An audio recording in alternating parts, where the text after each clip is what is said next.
Welcome to the Boneyard with Steve Robertson. As always, I am your good friend and host, Steve Robertson, here on the Maroon Friday edition of the Yard. It is a game day Friday.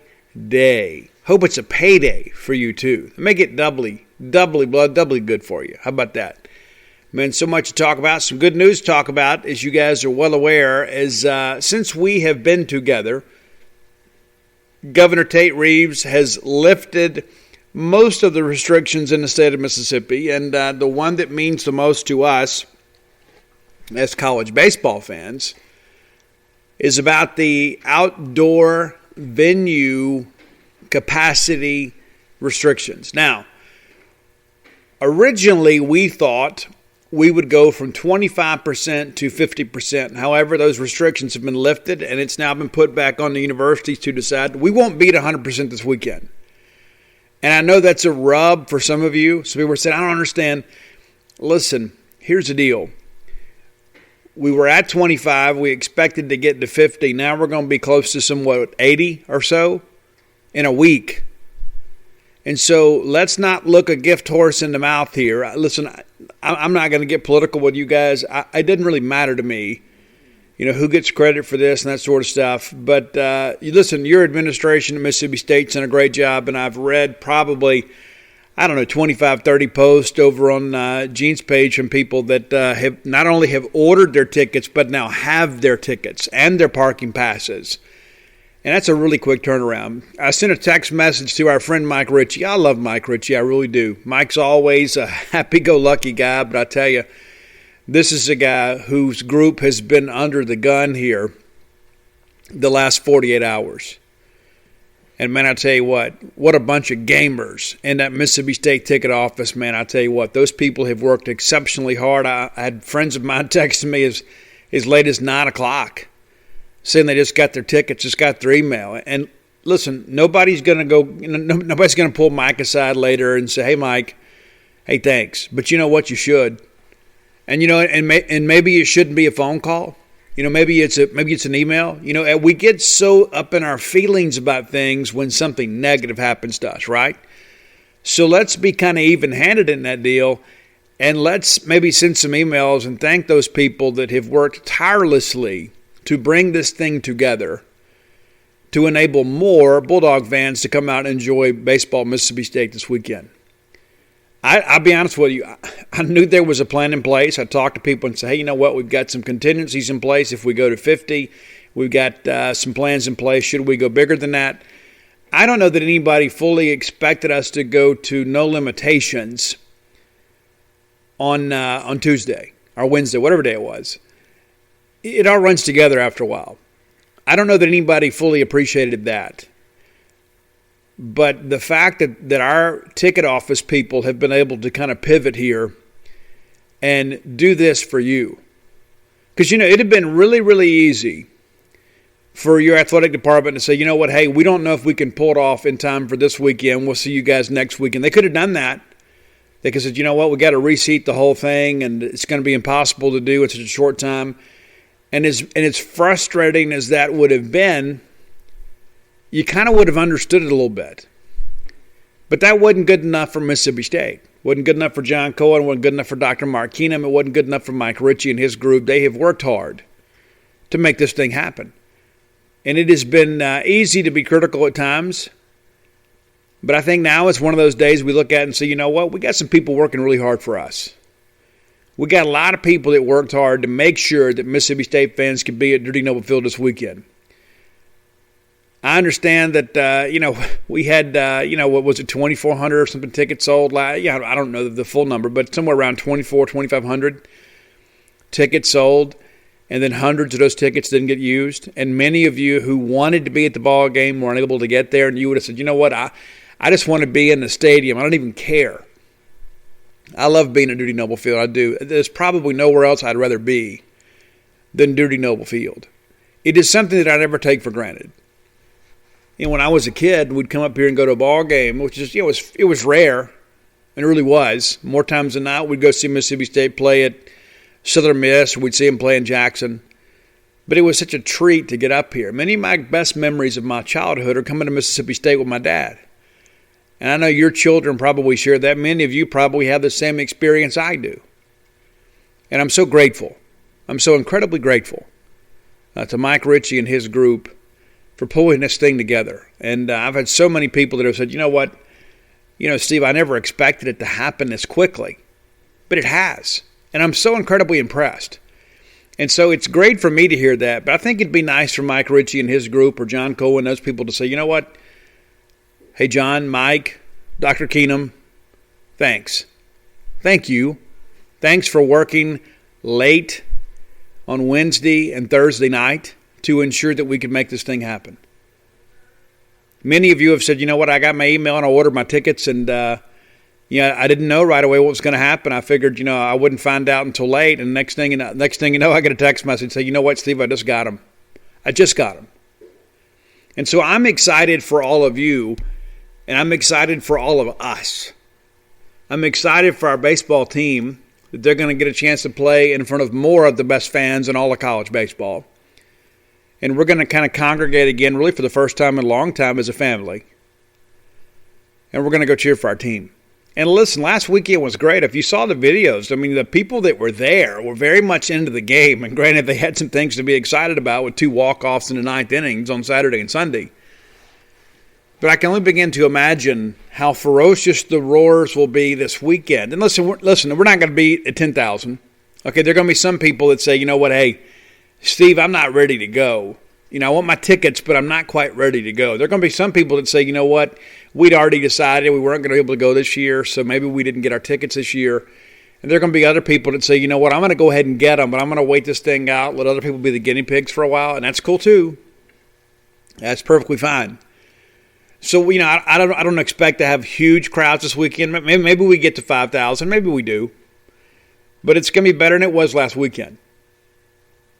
And again, my hat is off to those that came last weekend that, made it a cool thing. And so the fact that we're going to have double our fans, here's my challenge to all of you guys. Let's not sit on our hands, okay?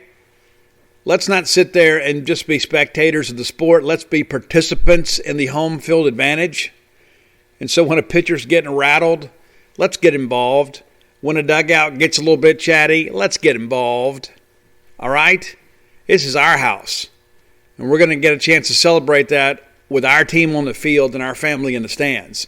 And so let's make sure we go out there and do a good job. And so, again, I'm just so incredibly impressed, and I'm so incredibly happy that so many Bulldog fans that didn't think they were going to get a chance to see baseball this year are now getting that opportunity. And so, again, thank you to Governor Tate Reeves. Thank you to our administration at Mississippi State, and thank you to Mike Ritchie. I don't know if we can say that enough. I'm not big on belaboring the point, but I have been so incredibly pleased to read these message board posts over on Gene's page. I've had so many people that have come out there and say, man, I got them. I got mine. And I celebrate with them. I went through and liked all those posts because I think it's just so important that, we're a baseball school, man. I mean, that's who we are. We love football too. We do. But we're a baseball school. We got a great baseball program. We got a great baseball team. We got a great baseball coach. We got a great baseball staff. It's one thing we can always poke our chest out about. It's like, you know what? You want to come get it, you know where to find it. Because we're not scared to play anybody anywhere. But when you come and tangle with us in our backyard, you better bring your best effort, buddy. You better pack a lunch. Because it's going to be a long day at Dudy Noble Field. And I'm ready to see how our team responds. And, of course, we're not playing Tennessee Tech this weekend. We're going to talk about that after into the next segment. This next segment brought to you by our friends at Bulldog Burger Company. I had a chance to speak with John Bean this week. And John's such a great guy, man, I tell you. Every time I talk to John, he always puts me in a better mood. No matter what I got going on, John always seems to have some positivity to share. John shared with me, I tell you, that they're really doing well. And that is a tribute to all of you guys. Last year was a difficult year for all of us. But, we've acclimated. And so now with these new restrictions kind of lifted, now restaurants can return with no restrictions. There's no curfew anymore. They can go 100%. And listen, many of you, again, are going to say, you know what, Steve, that's great, but I don't know if I'm ready to go sit in a restaurant just yet. I'll still get my orders to go, and you can get that at eatwithus.com. That's eatwithus.com. Go make your online order. for Harvey's or Sweet Pepper's Deli or Bulldog Burger, The Grill, all those together. It's a great family of restaurants. You know who they are. But Bulldog Burger, I'm making some tweaks to the menu too. I want to make you guys kind of aware of this, because I know some of you guys, you're Bulldog Burger regulars, or maybe you hadn't been, and maybe you stick with what you know. But a couple of new things that have gone onto the menu. They're running them as specials right now, but they're going to be regular menu items. That's a grilled chicken club sandwich. I can't wait to get my teeth into that one. Grilled chicken breast on Texas toast. I could stop right there, right? Anything on Texas toast is great. Am I wrong? I mean, I'm telling the truth. Grilled chicken breast on Texas toast with cheddar, Monterey Jack, mayo, sassy sauce, a fried green tomato, and bacon, and Bibb lettuce and tomato. Matter of fact, my next order, that's what I'm going to get, that grilled chicken club. I'm excited about it. You will be as well. Also, tuna burger. Some of you folks that are maybe a little more health conscious, maybe this kind of lights your fire a little bit, an ahi tuna seasoned with Old Bay, sesame alloy, Bibb lettuce, tomato, pickled red onion, and fried wonton. How cool does that sound? And then there's a new one that's kind of cool, man. It's called Full of Bologna, and that's many of you. A 6-ounce burger patty topped with fried bologna, cheddar, bacon, green tomato chow, truffled mayo, crispy onions, and fried egg. That's quite a meal right there. A lot of protein in there too. And so give that thing a shot too. Again, new items. Go check them out. Again, the Grilled Chicken Club, the Tuna Burger, and now the Full of Bologna. I always appreciate these creative names they come up with. So go check it out today. 2 locations to serve you right here on University Drive in Stark Vegas and on Gloucester Street there in Tupelo. Bulldog Burger Company, the place where people go to meet. MEAT. I told you guys last couple of shows I've been really tired. I'm not tired tonight. I slept good the night before last, and some nights you just got to turn the phone off, you know what I'm saying? And say, you know what? I don't have anywhere to be in the morning. I'm going to sleep as long as I want to. I didn't have any radio to deal with on Wednesday morning. And so, or it was whatever morning it was. But anyway, I didn't have any radio to do. And so I just turned the phone off, and I just said, you know what? I'm going to sleep and wake up naturally and feel great about life. And it's so great when you can do that, right? I hate the alarm clock. I think I probably hate it more than most. I got some people in my family, they set an alarm clock and the alarm goes off and they kind of hit the ground running, they're ready to go. I hate the alarm clock. I hate waking up that way. Sometimes it's necessary. But I got a good night's rest in and woke up to all these text messages and said, hey, we're not playing Tennessee Tech this weekend. They've had to cancel due to COVID. And some think, okay, well, what are we going to do? Well, we're actively looking for another opponent. And so I have slept through that in the morning hours. And I'm proud to say that I did. And so as I began to kind of get up to speed on that, a lot of discussion about Kent State. We've played Kent State before. We held a 2-0 record against the Golden Flashes. So it's not a long-standing rivalry by any stretch of the imagination. We've played a lot of other Mid-American Conference teams more than we have Kent State. And so I began to kind of chase the story and said, okay, what's going on? Where are we? And a lot of people said, well, we believe it's going to happen. We're not sure yet. And so, I don't really apologize for who I am. I've got no reason to do so. But I got on the phone and I called Kent State. And I spoke to their SID up there and I said, hey, listen, I cover Mississippi State baseball for a living. I understand you guys are headed down here. Oh, yeah, Steve, we are. Matter of fact, we're getting on a bus at 7 o'clock in the morning. And I'm sure you're working on a story. We're going to go meet and tell our team here at 2:30 our time, 1:30 your time. Do you mind holding your story until then? Because we'd love to be able to tell our kids ourselves and be able to share that excitement with them that we're going down there to play Dudy Noble Field. And so I agreed to do it. Got my confirmation quote, put a story together. Began to do some research, and Kent State's a team that has got a couple of pitchers like in the top 200 MLB prospects. I mean, so these are some guys that are going to bring it a little bit, and they're going to start 3 right-handers, which helps us considering, how dominant our left-handed lineup can be. But how incredible it is that all this kind of comes to pass so quickly. And so on Thursday, I had a chance to speak to both John Cohen and Chris Lamonis about how it all kind of came together. Now, to hear John tell it, this was Chris. Chris got on the phone and made some things happen. And I get on the phone with Chris, and Chris is like, I give a lot of credit to our administration for kind of backing us up here and helping us pull this off.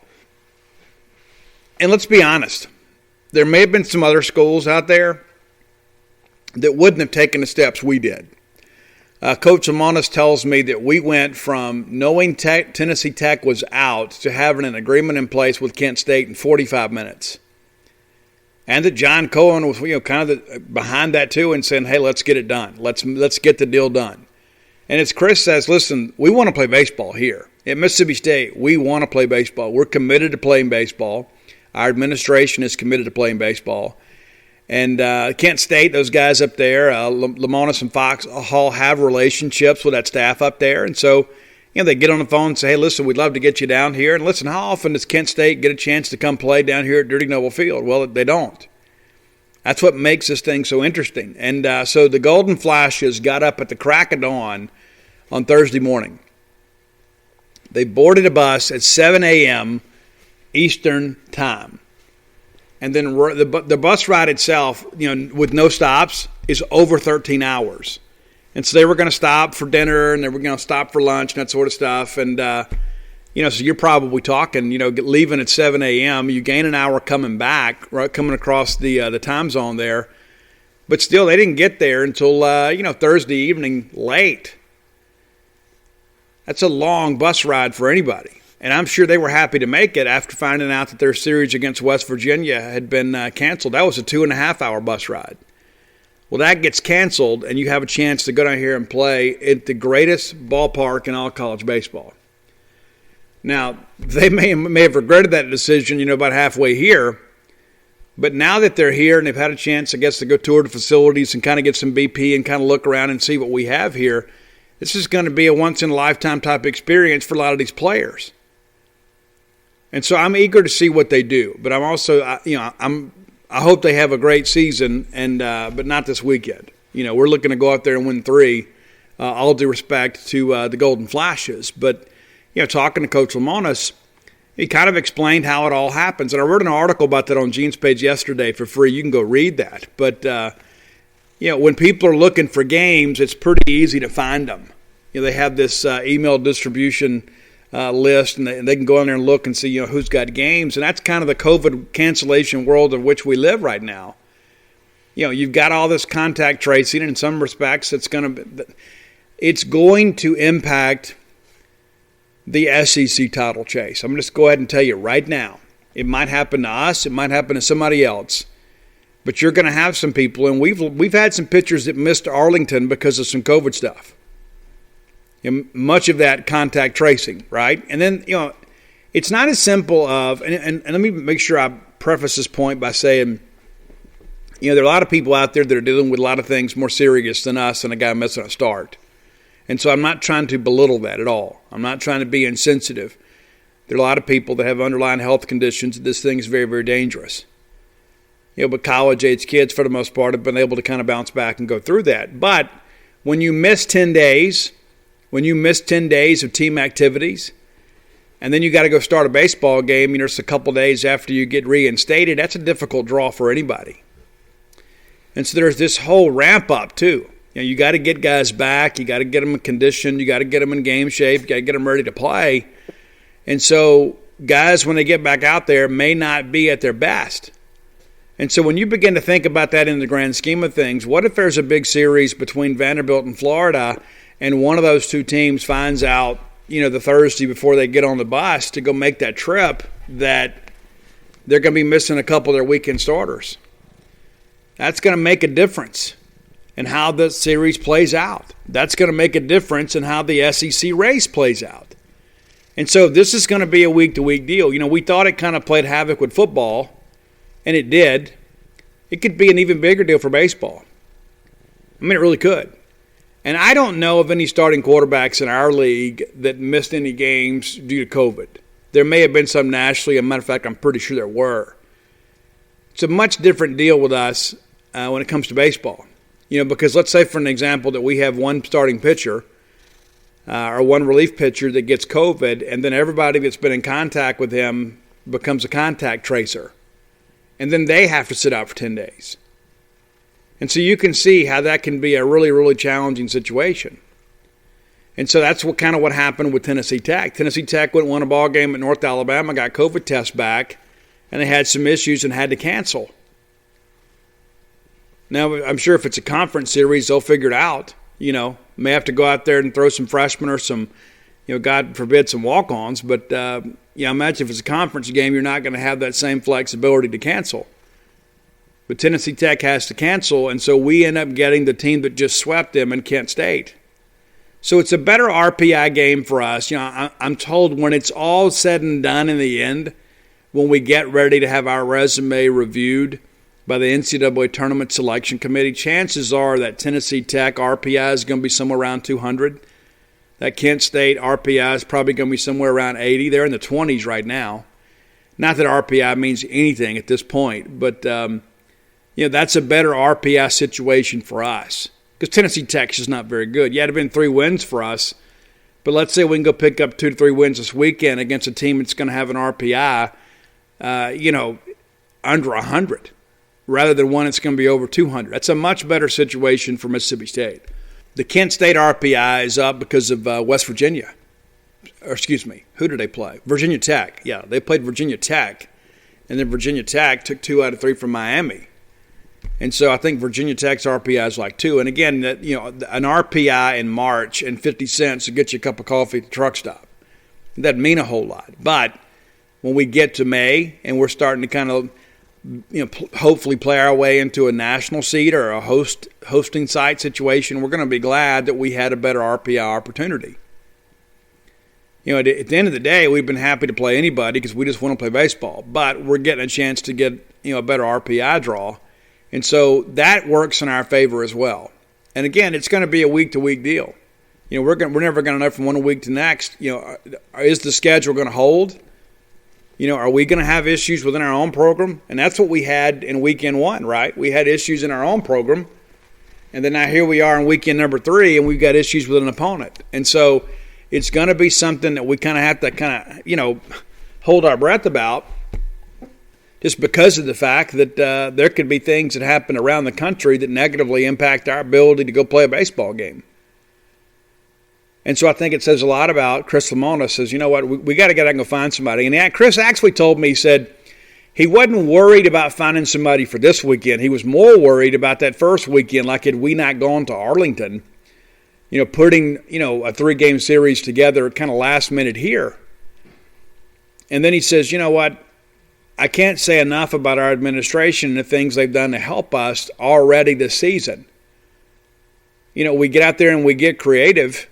And we end up arranging a charter flight with Ole Miss, and we discussed this on the show too. We had to drive east to get on a plane to fly west, but we did what we had to do. It had been very easy for Dr. Mark Keenan to just say, wait a minute, guys, let's look at what we're doing here. We're dealing with some unprecedented winter weather in our state, in Louisiana, and in Texas. There are people in Texas without power, without heat, and we're going to go play a baseball game. You know what? Maybe that's not the best situation to put our student athletes in. Maybe it's not the right message to send. Maybe the optics on that are bad. And Dr. Keenum could have made the call there. John Cohen could have made the call there. But we didn't. We found a way to go make it happen. And we went out there, won a couple ball games, and all of a sudden we feel really good about our baseball team. We could have very easily this weekend said, you know what, it's just too difficult to put this thing together.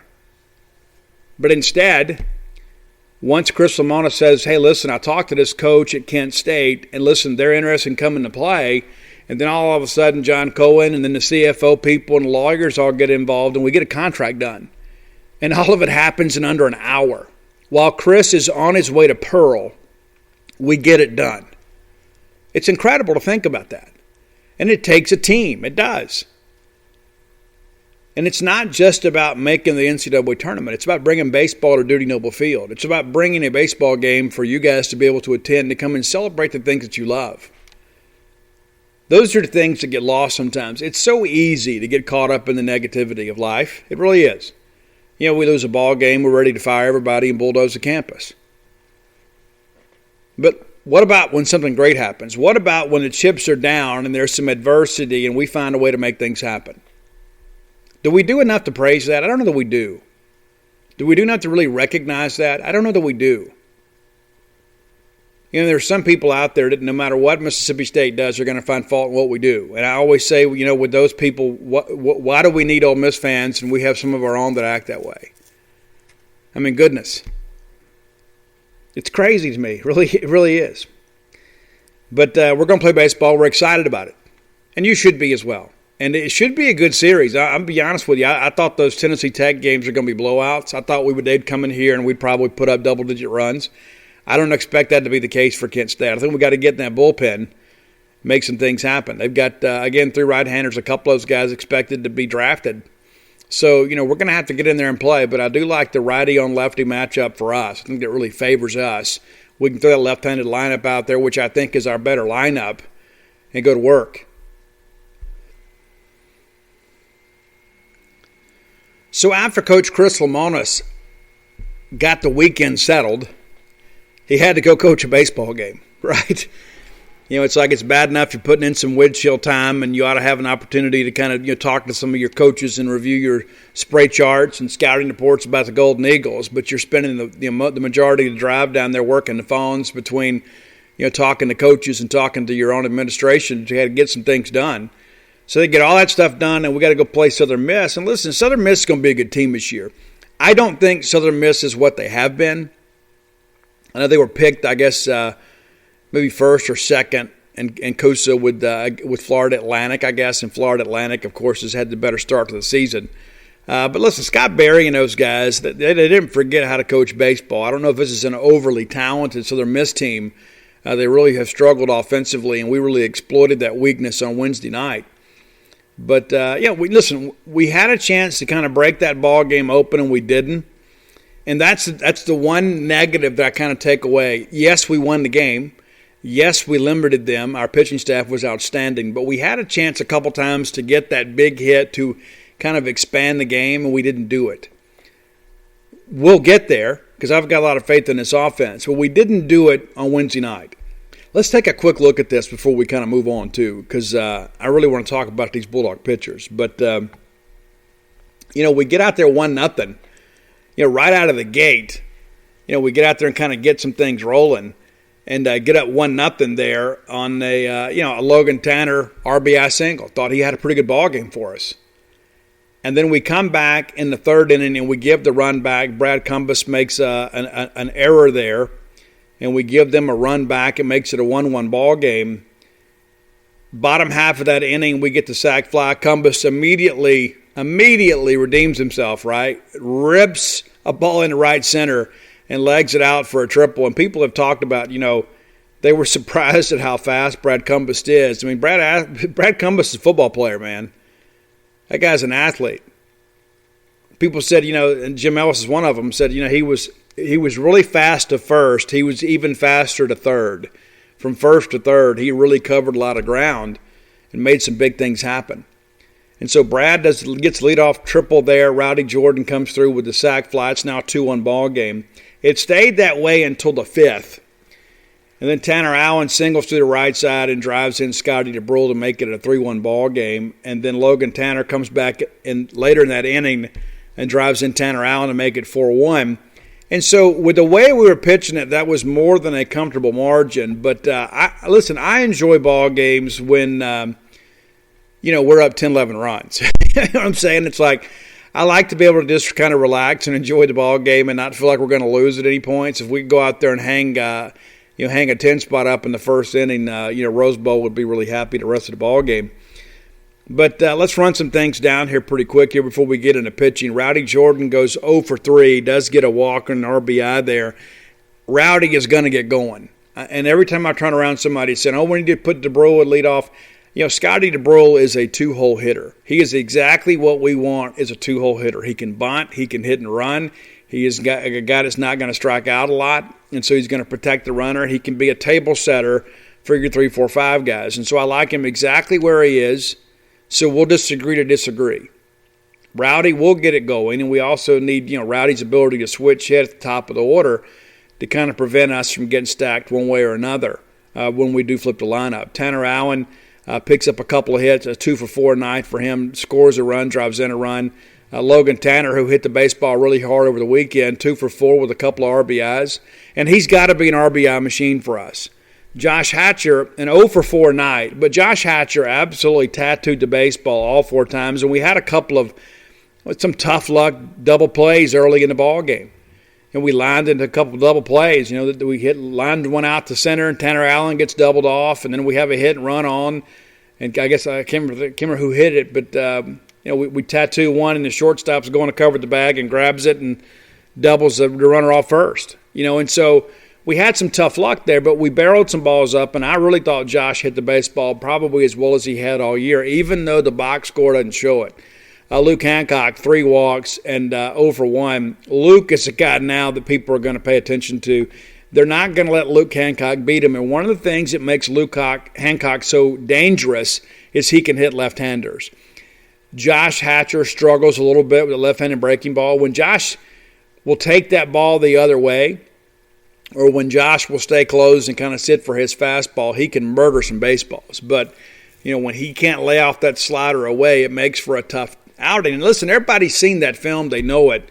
And that's probably one of the holes that you would say is in Josh's offensive game is the ability to hit the left-handed breaking ball. Luke Hancock doesn't have those same struggles. Luke's a guy that will take the ball the other way. And because of that, he's going to have some people kind of pitch around him, and that's the case against Southern Miss. Cameron James is a guy that has got 3 home runs already. And, Cam's a guy that's kind of been a tough luck hitter too. He's hit the ball hard a couple times and then reached on errors. And really, he's kind of at the mercy of the official score there. He goes 1 for 4 on the night. Landon Jordan 0 for 4, but another guy, too, that hit it on the screws, just didn't have a lot to show for it. I think that kind of bodes well getting into the weekend. Brad Cumbus, 2 for 3, had the triple and then had the double off the wall that many people thought was a home run, including Brad. Then he had to kind of hightail it to second, kind of had an awkward slide there, got a little dinged up. No update on him. We hope to know something when we get to the ballpark on Friday. Let's look at his Bulldog pitching because that's really the story of the day, right? It's one of those things to say, you know what, yeah, we made some loud outs, Steve, but they're still outs.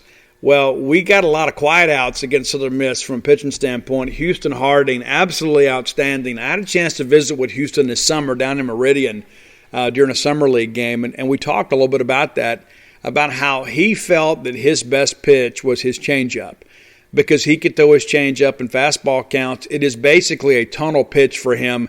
He throws it in the same arm slot with the same arm speed, and it just really trusts the grip a little bit. And so if you're in a fastball count and you're expecting that 89 to 91 mile an hour fastball and he drops in a 78, 79 mile an hour changeup, you're going to look really silly. He had it working for him against Southern Miss and really only had the one inning where he had any real issues there. And did have the 1 run scored against him. They did give an earned run and then charge Cumbus with the throwing error there. But Houston Harding goes 5 innings, allows just 2 hits, 1 run, 1 walk, 9 strikeouts. That dog will hunt right there. The wild pitch was also instrumental in getting that runner to third. He faced 19 hitters and had 3 flyouts, 3 groundouts, 88 pitches, and if I'm not mistaken, 63 of those were for strikes.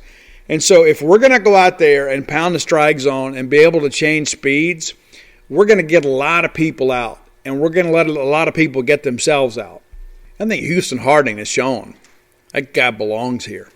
He absolutely belongs here. In that first start of the year, he kind of gets thrown to the wolves, right? Finds out about an hour before game time, hey, you got the bump today. That's when we had the late scratch of Bednar with the Houston Harding out there. I believe he's around 50%. Strike ratio of the pitches he threw up there. He got out there and competed, just didn't have his best stuff. And that's part of the thing, too. Pitchers are kind of funny like that. You kind of need that day or so to kind of mentally prepare and go through your mental reps and all the things you need to do. But all of a sudden you show up at a ballpark and like, hey, you got to go today. So I think we saw more of who Houston Harding really is against Southern Miss. That's the Houston Harding that I saw this summer. That's the Houston Harding that beat Texas Tech last year in Biloxi. And then we bring in Preston Johnson to make his Bulldog debut. We have heard about Preston Johnson regularly for the last few months. He's going to be a big part of the bullpen. Well, then he misses about 2 weeks, comes in, makes his Bulldog debut. one of the better debuts that we have seen in recent years. We had a chance to speak to Preston in postgame, and he admitted, I was nervous in the bullpen. I was nervous during warm-ups. And then when the catcher threw it down, I said, you know what? Let them know that I belong here. Let them know. Let them know, Big Preston. So Preston goes 2 innings pitch, allows 1 hit, 6 Ks, 1 walk, faces 8 hitters, and 35 pitches. And absolutely made them look silly with the slider and the change. There's a lot of guys that can come out there that can throw hard that don't know how to pitch. Preston Johnson knows how to pitch. You know, Frank Montgomery told me a while back over lunch that one of the worst things that ever happened in college baseball was a radar gun, because everybody wants to throw hard. And listen, that's one of the things that MLB teams are looking for, guys that can bring the heat. But we got a lot of throwers at times, and we don't always have pitchers. Well, Preston Johnson is a pitcher. He is a guy that can throw the slider and the changeup and the fastball from the same arm slot, which makes him absolutely filthy. When I'm looking fastball and I see it, I'm thinking fastball, fastball, fastball, and then the thing slides away from me and I swing over the top of it all like a fool. And then the next time I'm up there thinking it's a fastball count, and he can drop that change in there on me for a strike. And that's the thing, too. If you can't land your breaking stuff for a strike, everybody's going to sit dead red fastball. And these are SEC caliber hitters. And so they see 95, 96 all the time. It's not the novelty to them that maybe it is to the casual fan.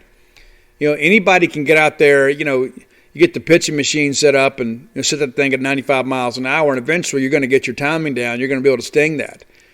But it's so hard to do that when it looks like you're going to get the fastball and you get that, 20-mile-an-hour differential, right? You get that guy that's throwing 95 and come back and drop a 78-mile-an-hour changeup on you in the exact same spot. It makes life a little bit more difficult. And that's who Preston Johnson is. This is a kid that can really pitch, and you need to be excited about him. He's going to be that guy that helps kind of bridge the game along, and that's what made that Houston Harding deal so special.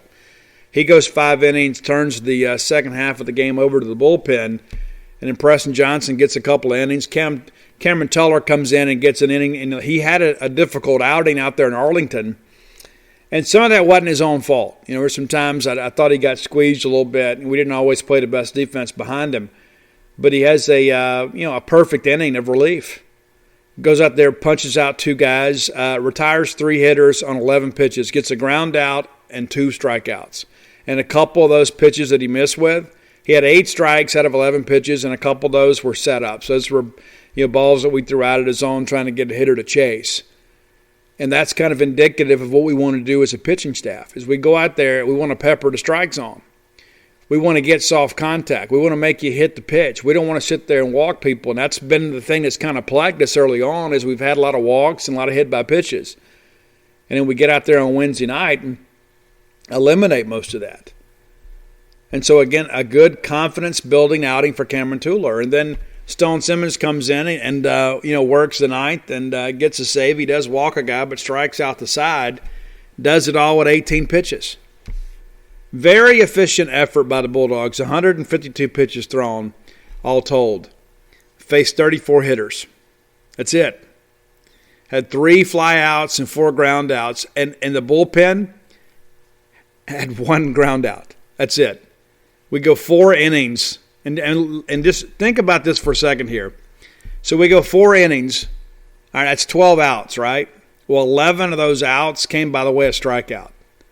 You had 1 guy that flew out. That's it.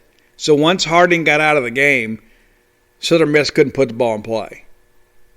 And that's the thing you get so excited about, is it's easy. As well, 1 guy had a really good day. But you trot 4 different guys out there, and every guy's throwing just as good as the guy before him, you're going to win that ball game. And you know what? You might not get that timely hit. You may not get that game that gives you the hit that gives you a little separation. But when they can't hit the baseball, they can't score. When we don't issue them full passes, then they don't have the benefit of scoring a run without a hit. Southern Miss had 3 hits in the ball game. 3. 2 of those came against Houston Harding. So 3 Bulldog relievers combined to give up 1 hit and 2 walks. That's it. Give up 3 hits, walk 3, strike out 20. 19 years to the day since we had our last 20 strikeout game. Now, you don't expect that every night, but we got a ton of swings and misses. That's the thing you go back and look at. It's one thing to get the called strike and be able to kind of fool the guy. But, when you got guys out on their front foot thinking fastball and you're able to change speeds a little bit, and even if they do put it in play, there's not going to be much to it. It's going to be an easy play on the defense. And listen, we're still not playing great defensive baseball. We're not. But we'll get there. We'll get there. But I'm excited about the effort. For the first time this year, I really felt like Mississippi State pitching lived up to its billing. That's not to say Landon Sims hadn't been outstanding. He has been. And I don't know if you guys noticed, I looked this up earlier today. Mississippi State currently third in the country in Ks per 9 inning with 13.9. Ole Miss second at 14. And then Lehigh number 1, but they only played 2 ball games. So I don't know if we can really count them. So State and Ole Miss both pitching, kind of getting it done. Now I think, when you begin to look at quality competition here in the last week 10 to 10 days, State has played better teams than Ole Miss has. But, it's hard to argue against, their success. I think that number will come down. I was a little surprised that Ole Miss had done as well as they did. Then I went back and looked and saw who all they played since they left Arlington. But, those are going to be some interesting ball games. Thankfully, we get them at our place. But, again, Mississippi State pitching, at least on Wednesday night, was absolutely dominant. And that's what we've been expecting. And as I said on Bo Bound's show, too, it's like all of this preseason talk is not just hype. It's not just somebody trying to sell tickets. It's not somebody, in the sports information department at Mississippi State saying, hey, can you guys do us a solid and say our pitching staff's really good? The reason you heard so much talk about Mississippi State's pitching staff being so good is because Mississippi State's pitching staff is really good. It's not something that's made up. And I read the stuff on message boards, well, I went ahead and believed the hype. Hey, when it comes to this pitching staff, you should believe the hype. We've had 21 pitchers pitch already. And there are 3 more that we've expected to pitch that hadn't pitched yet, including one of our weekend starters in Will Bednar, one of our top middle relievers in Parker Stinnett, one of our young freshmen that we're really excited about in Cade Smith. And so those are 3 guys right there we expected to have big roles that hadn't even pitched yet. So that's probably going to be, you're going to have 24 guys see action this year more than likely, unless we just go ahead and decide to redshirt somebody. But, it's an embarrassment of riches. You remember a few years ago when Andy Cannizaro was the coach, we ended up having 3 position players win baseball games for us as pitchers. Jake Mangum, of course, became our Sunday starter, won a couple ball games. Cole Gordon is a guy that hadn't pitched in forever, made himself a pitcher, won a ball game. Brant Blaylock won an extra inning game against Alabama. We had 3 position players like we're some travel team baseball team from Rankin County getting out there and just, bringing in somebody from the outfield to come pitch a game for us. And now we've got 21 different pitchers that have gone, and the majority of those guys have put in big innings. And so, yeah, is it right to be excited about Mississippi State pitching? You're doggone right it is. These guys can really bring it. And every time I turn around, there's somebody else walking out there in their Bulldog debut throwing 95, 96. And then to keep people off that fastball, they're able to throw a big wipeout breaking ball. Or they're able to change speeds. And that says a lot about Scott Foxall. And listen, Fox is a guy that knows what he's doing, man. Like all these walks you had the first week to 10 days, you got to know that Scott Foxall, number 1, is such a great pitching coach. He will straighten that out. And 2, with the options he has available to him, he is not going to be very patient and give some guy a long leash that's not going to throw strikes. He's going to go. He's got 20 other guys he can call on to go out there and pound the strike zone for him. They're going to get that figured out, and I believe Wednesday was certainly a step in the right direction. Big win for Mississippi State. Looking forward to some more big wins this weekend, and again, really grateful that you're going to be able to be here and be a part of it.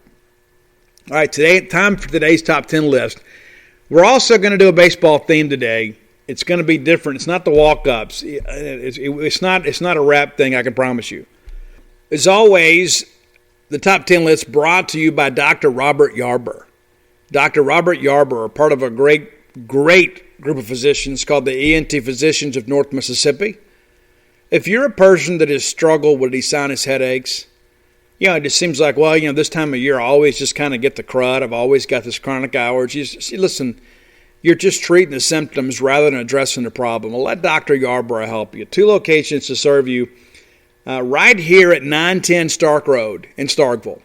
And any surgical procedure that's required is going to be done at OCH, so he's supporting the county hospital. If you're in Tupelo, 618 Pegram Drive there in Tupelo, one number will get you to both locations. All right? So pay attention to what we're saying here, or pause the show, grab a pen and paper. It's time to put that suffering to an end once and for all. 662-844-6513. Again, that's 662-844-6513. Dr. Robert Yarbrough, known him a long time. Great guy, great physician, do a great job for you. And rather than having to have these annual sinus pressure problems and all this pain under your eyes and stuff, let's just get it handled. It doesn't make life any easier to live if you suffer through it. So give Dr. Yarbrough a call. Again, that's 662-844-6513. So we're going to do a baseball thing today. And I thank my friend Sumner Davis for the recommendation. Sumner Davis, a legendary youth soccer coach here in Starkville. I've been around Sumner several times, coached out there myself several times, and my goal is once my youngest child graduates high school, I plan to go coach youth soccer again because I love coaching youth soccer. I really do. I have a good time out there. I enjoy teaching the game. I enjoy being out there on the pitch. And so Sumner, go ahead and get ready. I'm coming. But Sumner called me and said, hey, listen, I was just riding around this beautiful spring day and thinking about being out at Dudy Noble Field. And we talked about pregame and how much fun it is to go watch pregame. And we talked about, what are some of your favorite songs that kind of let you know you're at the ballpark? You know what I'm saying? Like kind of your favorite Dudy Noble songs, not walk-ups, but just, songs they play, as you're kind of walking around the venue and kind of settling into the left field lounge and having a good day. And so these are my top 10 Dudy Noble Field songs. And I'll be honest with you, and Roy agrees with me, this is one of the best lists we put together. And so if you're going to be driving to Starkville today or Saturday or Sunday, let me encourage you, grab this list off Spotify, and it'll get you in the Dudy Noble Field mood. How about that? So here we go. Top 10 Dudy Noble Field baseball, pregame, whatever, warm-up songs, whatever you want. Let's just say atmosphere songs. Number 10, and we're going back a ways here. I don't even think they play this one anymore, but it is a really cool song. It is called The Greatest by Kenny Rogers, about a young baseball player. Great baseball song. If you're unfamiliar with it, go listen to it. I Am the Greatest. Number 9, they play this one at Dudy Noble now. And I don't know if we pick it or just somebody has it on a playlist somewhere, but anytime I hear it on the radio, it reminds me of being out there in the summertime, and I always think about my buddy Chad Dacus out there in that glorious beard out there in right center. And it's Caught Up in You by 38 Special. Chad and I, we get on the Rockbot app and we vote for each other's tunes. Chad's a great guy, and many of you voted for him to win that beard contest, and I think he won some beard oil or something, but it was really about the pride of the thing. But Caught Up in You by 38 Special. Number 8, and this is one that a lot of people have covered. I don't know that many of you know the story behind this song, so I'm going to share a little bit with you before we move along here. The name of the song is Wagon Wheel. And you know it, Rock Me Mama Like a Wagon Wheel, and maybe you know the Darius Rucker version best. I don't think that's the best version. I decided on this list to go with the Old Crow Medicine Show. I think their version is the best. And so the genesis of this song is that Bob Dylan wrote the bridge. And it was an unreleased track, and it was somebody had found it on a bootleg. He had played it live. And then the good old boys from the Old Crow Medicine Show wrote the verses. And it's kind of a goofy video there out there on YouTube, but I love that version of the song. Darius Rucker's version is great too. I just like Old Crow Medicine Show's a little bit better. So again, that's Wagon Wheel. Number 7, this goes back to the Ron Polk days. Back when we used to take infield, we would play Sweet Georgia Brown by Brother Bones. And that's, for most of you know that as the theme song to the Harlem Globetrotters. And that's exactly what it was. But that's what Polk had for pregame. And that's when I hear that song, it doesn't remind me of the Globetrotters. It reminds me of coming to Dudy Noble Field and watching, that great 1989 team take infield and that song playing in the background. The number 6 song on the list, we used to play this all the time. And I would really like to have a conversation with whoever decided that we would stop playing this one, because it's really a silly decision. And it's Omaha by the Counting Crows. Listen, that's our destination every year. Goodness, we've got an Omaha club. We've got an Omaha room. Why can't we play Omaha by the Counting Crows anymore? That is college baseball. That's our destination every year. That's our goal every single year, is to get to Omaha and win it. But for some reason, we decided to stop playing that song. And I mentioned that to some people here a while back, and they looked at me like I was from outer space. And listen, I understand that I don't look like the typical Mississippian. But the fact that somebody doesn't know the song Omaha from Counting Crows and you're involved with college baseball, I have to kind of question things a little bit. So if you're listening, we got to bring that back. We have to start playing Omaha by the Counting Crows at Dudy Noble Field. It needs to be on the game day the playlist every single day. It has to be. You got to listen. You got some cover songs out there. You got people. Listen. Erase that stuff and let's get back to the real college baseball stuff. Number 5, and this is one that we do play at Dudy Noble Field, and I love it. It's The Boys Are Back in Town from Thin Lizzy. I think we take infield to that now. The boys are back. The boys are back in town. Phil Lynott wrote a gem when he wrote this one. Number 4, another one, and I don't know that we play the original version. I think we played a Jimmy Buffett version, which I kind of reject on principle. If we're going to play Brown Eyed Girl, folks, we're going to play the Van Morrison one. That's just kind of how it has to be. And you say, well, Steve, Jimmy Buffett's great, and he is. So let's play one of his songs. But if we're going to do Brown Eyed Girl, let's do Van Morrison.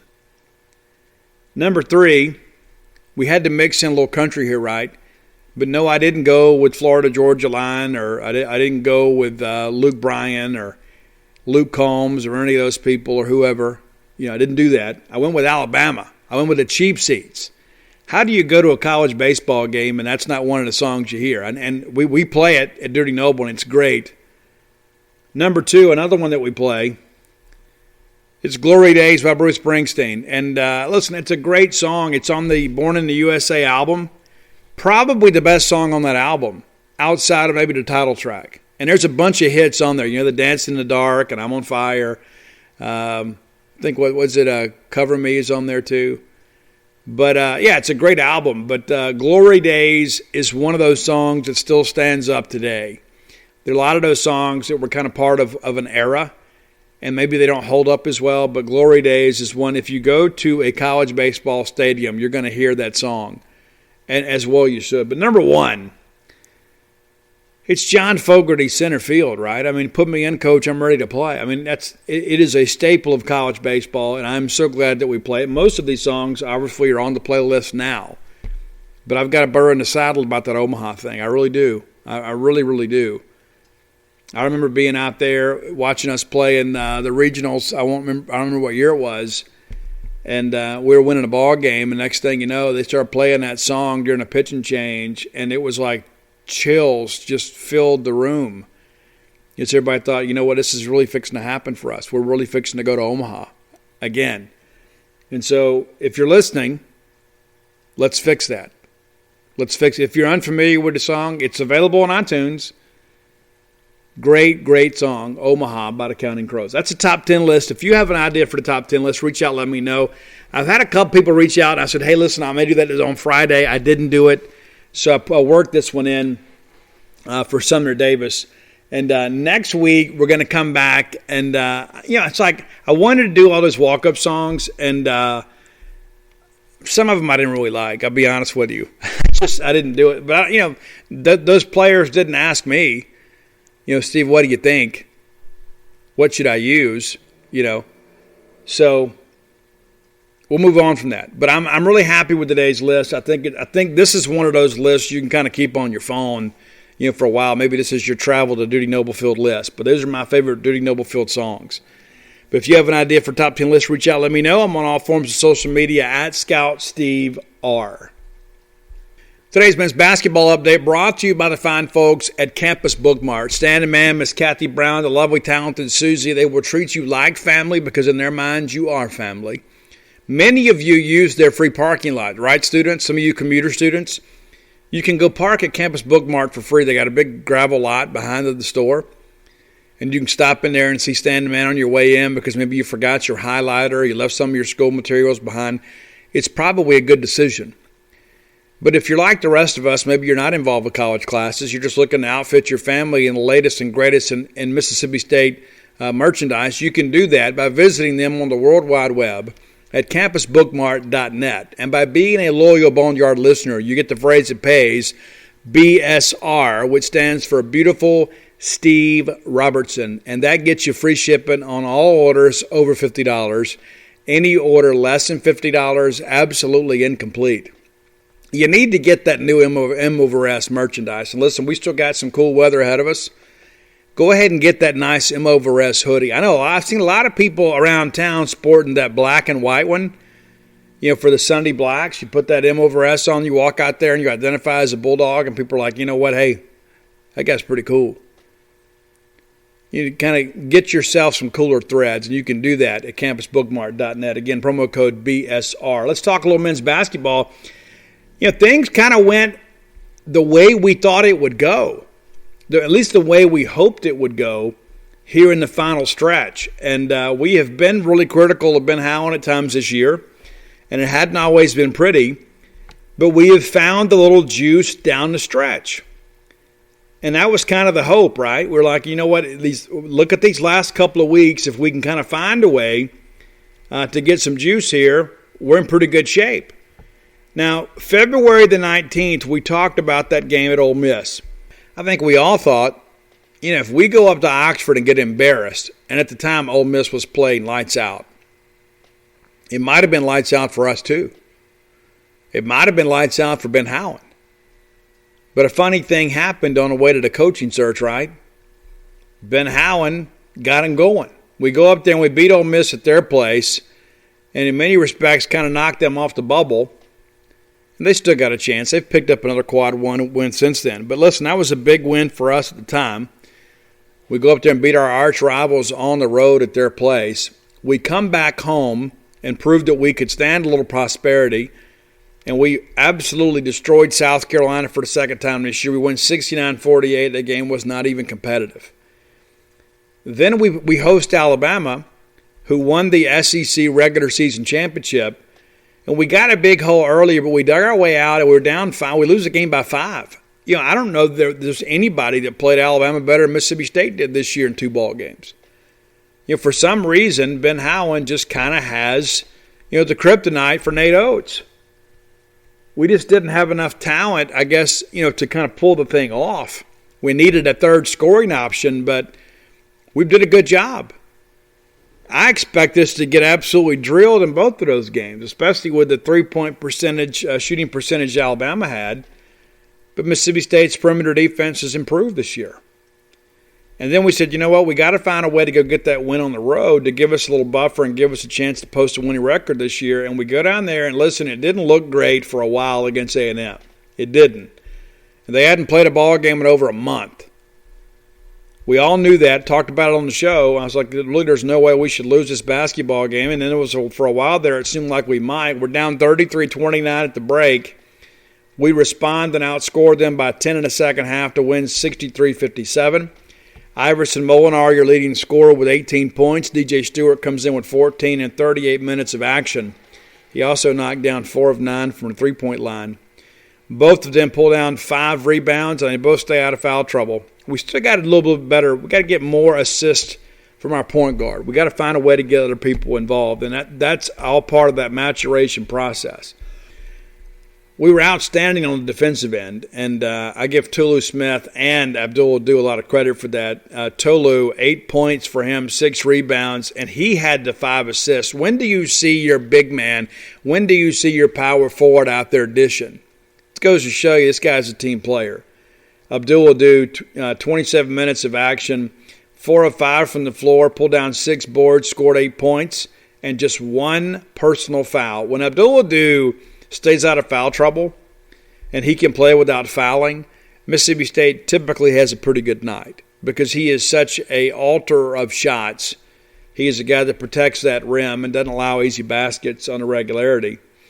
Devion Smith comes off the bench, 7 points, and also pulled down 8 rebounds. Man, what an active guard he is on rebounding. It seems like every time that he gets minutes, this is the guy that gets to the basket. And he's one of the smaller players on the floor, but he's explosive. We go 3 of 12 from the free throw line, which is abysmal. We go 8 of 19 from the three-point line, which is decent. We go 26 of 49 from the floor. So we shoot 53%, 25% from the free throw line. And you begin to look at this, 32 points in the paint for us. And you look at the flip side for them. Wasn't quite as good for them, 24 points in the paint. They have 21 points off of our turnovers, and we had a ton. We scored 3 off of theirs. We get 10 second chance points, pardon me. They get 6. They get 16 fast break points to our 3. We get 13 off the bench. They get 25. And it's like you begin to look at this thing and you say, wait a minute, how did we win? How did we win? I've said many times on this show that good coaching wins you close games and bad coaching loses you close games. And so let's give Ben Howland some credit. We didn't go out there and play exceptionally well, but he kind of willed this team, to a win.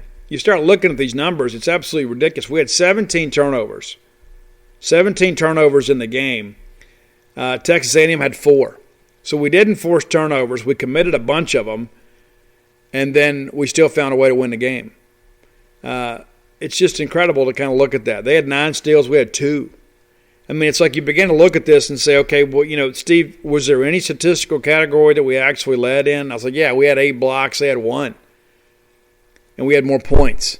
And that's what matters most. When you start getting caught up in the minutiae of that stuff, sometimes you lose sight of what really matters most. And so let's give Ben Howland some credit. It's not always pretty. But, I don't always need the style points. I just need some wins. And we've gotten 3 in the last 4 games. We got a chance to get another one this Saturday on the road at Auburn. That's a winnable game, especially considering how well that we've played on the road. And there is no appreciable home court advantage any longer, right? There's no crowds there that can kind of give you lift. And let's look at this Auburn team here real quickly, and we will get into that next week. We have an opportunity to hopefully to win this ball game, but they're 12-14 on the year. We're 14-12. They have not played exceptionally well, but they have played well enough to win more times than not. They get blasted at LSU, 104-80. They lose to Florida, 74-57. They come back, beat Tennessee, 77-72. Get beat by a dozen from Alabama. But this rough stretch was kind of predated by some games that were all within, 10 points. And so this is a team that's capable of playing well. They haven't played well as of late. And so this is a winnable game for us. And here's the thing, too. If we win this basketball game, we are guaranteed to have a winning season. Absolutely guaranteed. No matter what happens in the SEC tournament, we are guaranteed to have a winning season. Now let's go back in hindsight a little bit here. Let's remember the discussions that we had at the beginning of the year. We said, you know what, if we could end up with a winning season and be around 500 in the conference, we would consider this year a win. We're 14-12, and we're 8-9 in SEC. So you win that ball game on Saturday, you're going to finish exactly 500 in the league, and you're going to be 15-12, and you can't lose more than one game in the SEC tournament. And as difficult as it's been at times, and at times you look at it and it's so incredibly frustrating, I think in hindsight you begin to look back and you take a deep breath and you're like, you know what? We were playing our best basketball at the end of the year. We got better as the year went on, and we were able to salvage something of the year. We were able to post a winning record and be 500 in the league this year, considering that we lost 7 players, including 4 starters, off the roster a year ago. I think you got to be honest with yourself and say, you know what? As boring as this half-court offense is at times, it might be all we're capable of running with the available talent until some of these younger guys kind of come around. And we know we expect Derek Fountain and Devion Smith to be a big part of things moving forward. We expect Cam Matthews to play a little bit more. But I'm not going to sit here and tell you I'm pleased with the year, but I would say that we had probably met expectations. You win that ball game at Auburn on Saturday, I don't think you can look back and say, too many things critical about this team. There are some individual games you can go through and say, you know what, we should have won this one, should have won that one, and it's true. But they're peaking at the right time. Now, I have no aspirations about making an NCAA tournament or winning the SEC tournament. But I think, listen, I have tried to be as honest and forthright about this men's basketball team throughout the year. And when the chips have been down late, Ben Howland and his team have answered the call. They have. I don't think you can look at any of these games the last 2 weeks and say, you know what, they weren't ready to play. They found a way to win. Didn't play well against A&M, found a way to win. Shouldn't have been in the ball game with Alabama and nearly won the game. That's just the reality of the deal. I mean, let's call it for what it is. And listen, I know Ben Howland is a convenient punching bag, and I've taken some shots myself. But when we're winning, how can we continue to be negative about that? And you can say, well, Steve, I don't like the style of play. And you know what? I don't either. But I'd rather win ugly than lose pretty. I just want to win. That's what I want to do. I want to win. And again, if we can post a winning record this year in basketball after all that we've gone through, and then we can kind of keep the roster together, I think it bodes well for next year. Then all of a sudden we get back over to 20-win plateau and probably into the NCAA tournament. If you're looking to make the move to Starkville, and you should be, give my friend Brooks Bryan a call. And Brooks is your friend too. And he might be your best friend you hadn't met yet. Brooks Bryan, one of the developers for the new Portico residential complex here in Starkville. I hate to even call it a complex. It's a development, a residential development. It's not an apartment complex. It's a residential development where you're gonna go out there and you're gonna put your family there. And maybe you put your family there on ball game weekends. Maybe you put them there full time. I like you full-time folks the best. Now, I don't want to have to wait for a table at Bulldog Burger Company, but I want you guys to come up here. But listen, Starkville's thriving. We're happy here, and you will be too. No matter the size of your family, your home, you've got an opportunity to find a spot that fits you. And listen, if you want to be part of the phase one, time is running out. 18 homes in that first phase, and a dozen of them have already been sold. And I understand they got somebody close on one more. So you need to have a little sense of urgency if you want to get in there. And listen, as I've told you guys too, you come off 82 there and you take that turn, to get on 12, and then it's right there. You take that turn at Pat Station Road, it takes you right to Garrett Road, right there behind the Hilton Garden Inn, the Chrysler Jeep dealership. It's just over a mile from campus. Very conveniently located. If you're a runner, you can leave your house, go out there, run through campus, and run back home. And do all of your evening or weekend runs right there on campus. It's that close. Easy access to 25, easy access to 82, anywhere you want to get. But, you want to be right here by the action, right? And I've shared with you guys, too, for you guys that are unfamiliar with that area, you're right here by that brand new neighborhood market Walmart. It's great. So you don't have to go take the bypass and go around to the big Walmart maybe once a week. If you just need to go by and get supper, it's right there. It's right there. And that's where everybody's building, right there. You should too. Give our friend Brooks a call. He'll probably got some good stories to tell you about some baseball stuff. I'm a baseball guy. I love talking to Brooks. And, he's just one of those guys too. He has such a good memory about things. He remembers details like all good ball players do. They can tell you counts and pitches and, that sort of stuff and who spit where, that kind of stuff. Brooks will fill you in on all of that too, but he'll also help you make your move to Starkville, whether it be an investment property or your primary residence. Brooks is the guy to call. The number, 601-416-8075. Again, that's Brooks Bryan, 601-416-8075. All right, let's talk a little bit about some women's basketball, and then we'll do some recruiting and get on out of here today. You guys have been getting your money's worth from me, I'll promise you that, here as of late. These longer shows, and you're getting them much earlier in the day. But the women, the season in many respects is probably ended. There is still an outside shot that they get an at-large bid because a lot of those automatic qualifiers are not going to ring this year because there were several leagues that didn't play basketball this year. Now with Ole Miss beating Arkansas, that really complicates matters for Mississippi State. And if we had beaten LSU and then the chalk held and Arkansas beat Ole Miss, I think we could say we're probably in. At this point, I think we need some help. And many of you are saying, you know what, Steve, I don't even want to go to the tournament. Listen, I do. Even if we go one and done, I want to keep the streak going. And many of you are like, Steve, I'm just so tired of the disappointment. And I get it. Nikki McCray-Pence is going to be back next year, barring something that's completely unforeseen. It's been some real challenges this year. It has not been a fun year. It has not been a fun year for women's basketball, and that's been the real rub, hadn't it? It's one of those things that we've all taken such great pride in our women's basketball team, and all of a sudden it's like we realize, wait a minute, this thing is going away on us, and we're not ready for that to happen. There we were on the threshold of greatness playing for national championships, and then now here we are, kind of sweating this thing out to have an opportunity to make the NCAA tournament. We're used to hosting, and now we're just hoping to make the field. Now, I'm going to run down the schedule here for you, too. You remember early in the year, there were some things that popped up early in the year, and people were like, wait a minute. We beat Jackson State by 30, but it really wasn't what we expected. And you say, well, it's the first game, new system, so we kind of excused that. Then we blasted UNO 106-51. We said, okay, now we're rolling. And then we lost that game at South Florida, and a lot of people then were like, wait a minute. We're not supposed to lose that ball game even on the road. And we kind of excused it and said, well, it's been a weird year.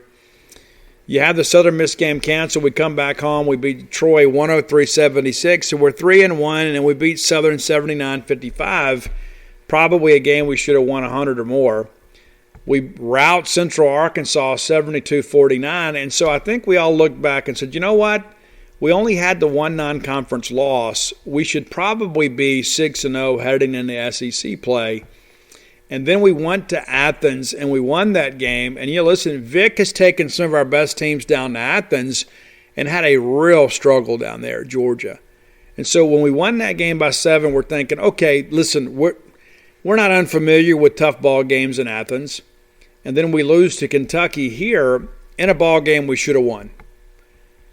Not to say that Kentucky's not a better team than us. I believe they probably are. They're picked ahead of us, and Ron Howard's a phenomenal player. But we had a chance to win it. We couldn't make the shot.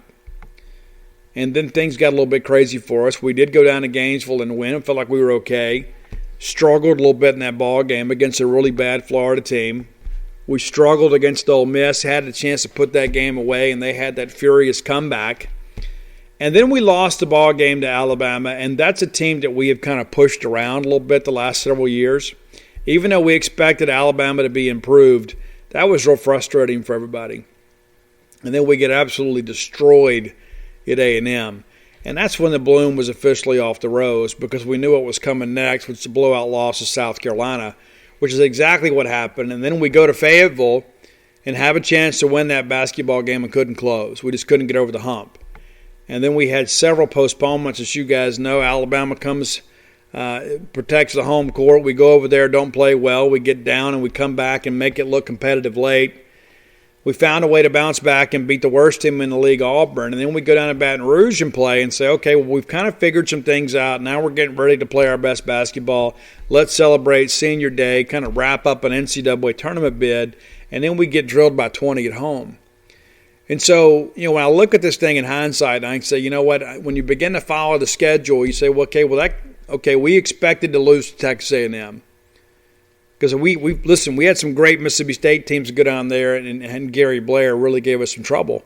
Vic won the last few down there, but listen, that's a tough place to play. And then they end up winning the league, and South Carolina was at one point the number one team in the country. And so those are two games I think most of us expected to lose. But when you kind of play it back in hindsight, you say, you know what, there's some other games in here we had no business losing. And that's where the frustrations come in. So, again, we'll see what happens next year. And let me go ahead and prepare you again. We're going to have players leave. And some of that's going to be for the betterment of the program. And I'll leave it at that. Let's talk a little bit of recruiting before we get out of here.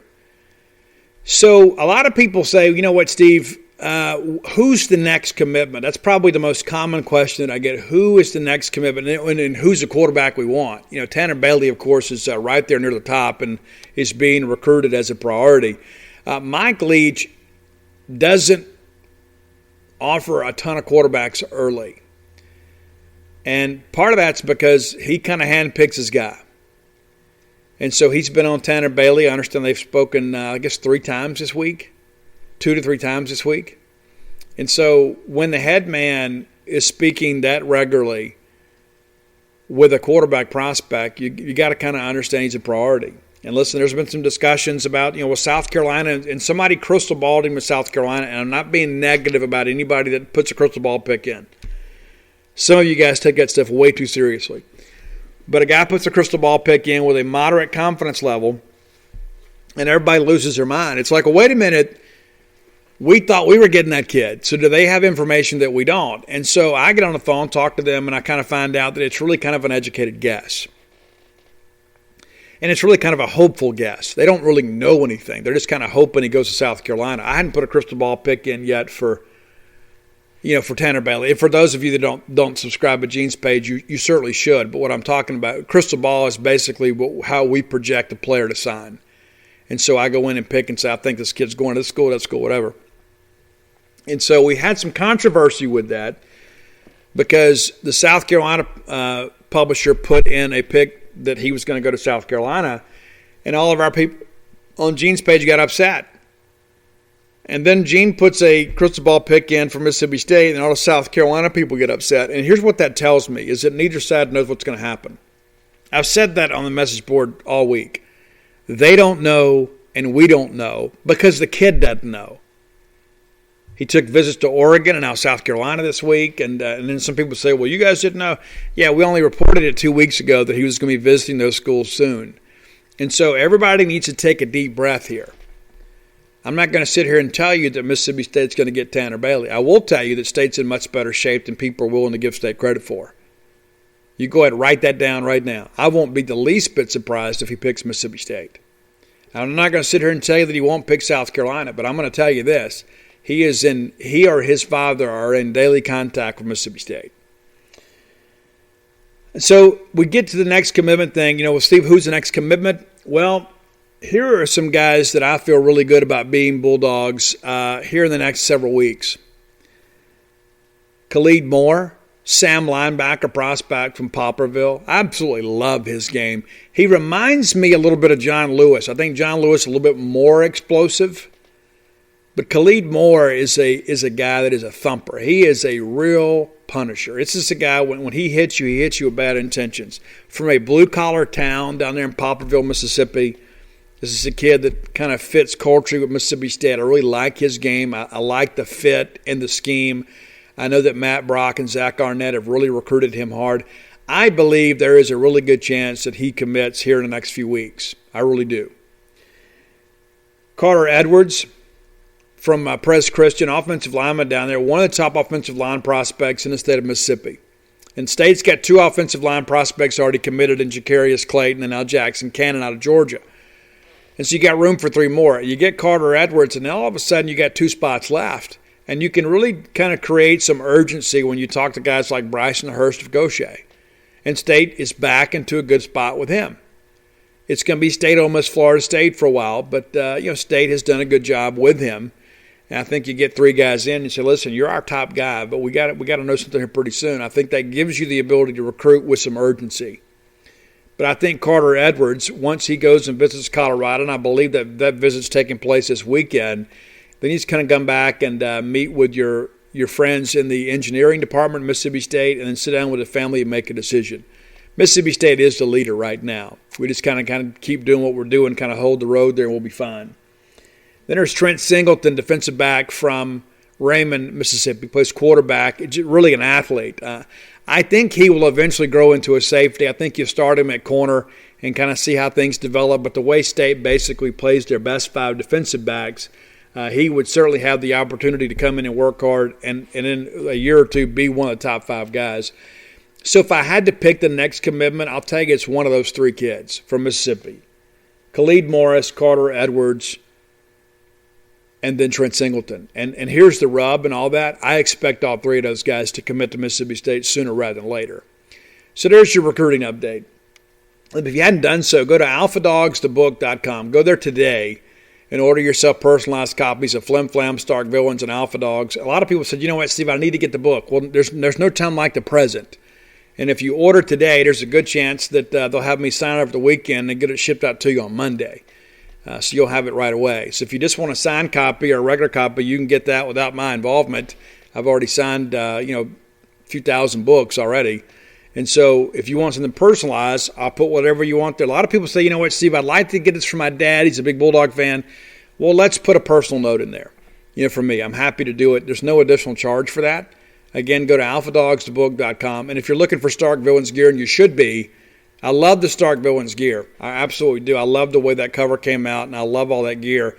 Go to starkvilleins.com. You get T-shirt and hoodies, and you can rep the brand wherever you go and let everybody know where you stand. You can get the Starkville stuff in maroon and white, black and white, or any number of the school colors in the surrounding areas. Well, I did it again. I went an hour and 20 minutes, and so I guess you guys are getting used to that. I can't promise you that all the time, but enjoyed today's show. There's been so much more to talk about. Once we get into baseball, we'll probably shorten the show back up just a little bit as basketball ends. But I'm excited about where this thing is headed, and I look forward to you guys being here with us this weekend. It's going to be glorious weather. It's going to be great baseball. And Bulldogs will hopefully go out and win the series for us and stay in the top 5. And you never know. What if we sweep and Arkansas loses? How cool would it be to go number 1 again? Not that early season polls mean a whole lot, but if they're going to have one, we might as well be at the top of it. Until next time, let's all live our lives in a way we'll make more friends than enemies, and people can see a difference in the way we live.